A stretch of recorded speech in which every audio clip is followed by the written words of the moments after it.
tanya, tuan-tuan bila sebut JDT, tuan-tuan faham apa? Orang akan sebut Johor Darul Ta'zim. Malam ni jom kita cerita sejarah.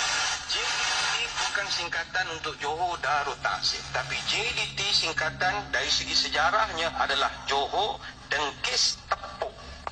Ramai orang ketawa ya. Siapa Dengkis dan siapa Tepuk? Di belakang ini ada logo emblem negeri Johor Darul Ta'zim. Ada logo negeri Johor. Logo negeri Johor ada dua harimau. Ini harimau bukan JKR suka-suka lukis punya. Harimau yang kiri namanya Dengkis. Harimau yang kanan namanya Tepuk. Tepuk itu tempang, kakinya ada 3. Nanti balik, tengok yang di sebelah kanan, ada 3 saja jarinya. Itu bukan JKR saja lukis tu, ada sebab. Kenapakah negeri Johor emblemnya gambar rimau?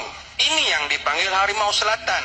Yang ingin saya perbetulkan persepsi, maruah negeri Johor Darul Ta'zim bukan terletak pada sebuah bola, tapi sejarah bangsanya yang begitu hebat sekali. Rupa-rupanya negeri Johor Darul Ta'zim tidak pernah dijajah oleh mana-mana kuasa. Inilah 2 ekor harimau yang mengaum di sekitar timur negeri Johor sekitar tahun 1880 sampai 1940. Bahkan kata orang tutu di Kota Tinggi masih ada lagi harimau itu. Siapa yang berani pergilah cari.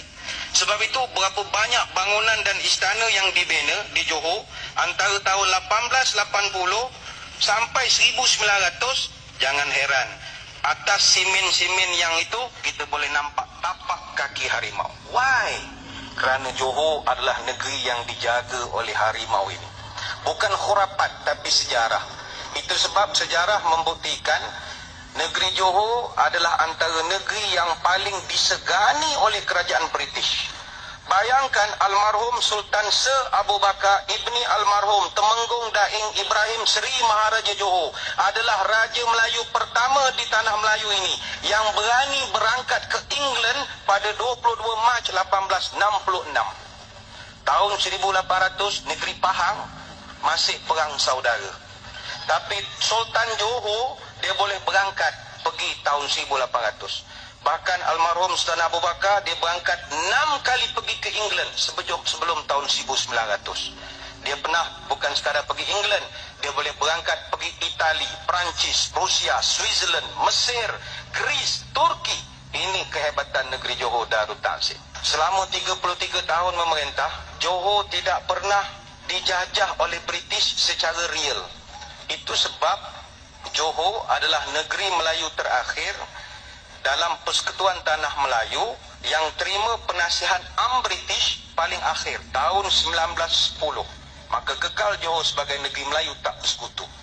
Walaupun kita dengan Pahang berjiran, mas kahwinnya sama RM22.50. Tapi kerana tidak pernah dijajah oleh British, tuan-tuan kekal Jumaat cuti, Ahad kerja. Apa sebab? Sejarah bangsanya.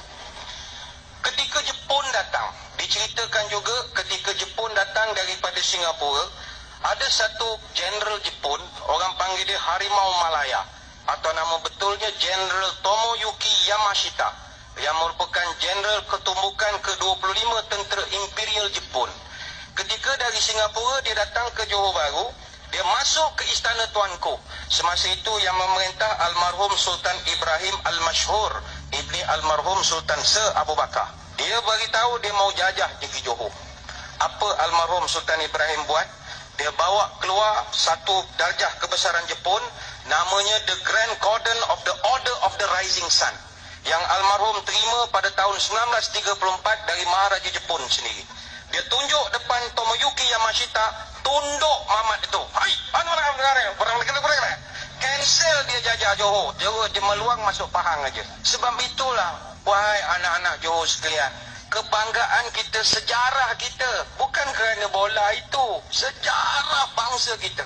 Itu sebab Majlis Raja-Raja Melayu berkenan dan sepakat untuk nak memilih almarhum Sultan Ibrahim Al-Mashhur sebagai Yang di-Pertuan Agong pertama. Tapi baginda tolak. Apa sebab? 1957 Johor Bahru lebih moden bandingan Kuala Lumpur. Apa barang duduk Kuala Lumpur? Baik duduk JP.